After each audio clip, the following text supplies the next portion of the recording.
ভারতের সেলিব্রিটি জ্যোতিষী সুশীল কুমার সিং দেশটির বহু বিখ্যাত তারকা তার কাছে হাত দেখান।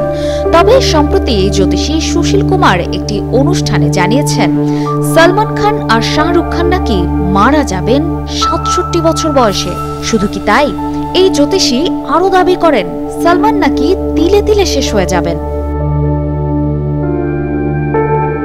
সম্প্রতি সিদ্ধার্থ কান্নানের পডকাস্টে এসে সুশীল কুমার বলেন, শাহরুখ খানের সময় এখন ঠিক চলছে, কিন্তু ২০২৫, ২৬ এবং ২৭ সাল সলমানের জন্য খুব খারাপ যাবে।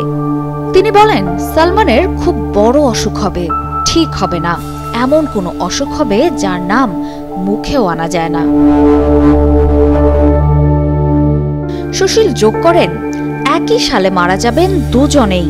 সলমানের শেষের দিনগুলো খুব কষ্টে কাটবে, খুব খারাপ কাটবে।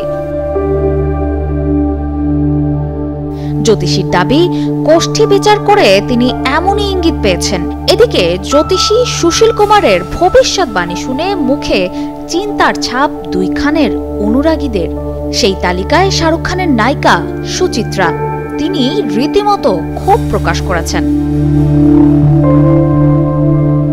এই অভিনেত্রী জানিয়েছেন, এ ধরনের ভুয়া খবরে একেবারে বিশ্বাস করা উচিত না। পাশাপাশি এই অভিনেত্রীর দাবি, জ্যোতিষ শাস্ত্রের নামে যারা এই ধরনের বুজরুকি করেন তাদের নিষেধ করে দেওয়া উচিত।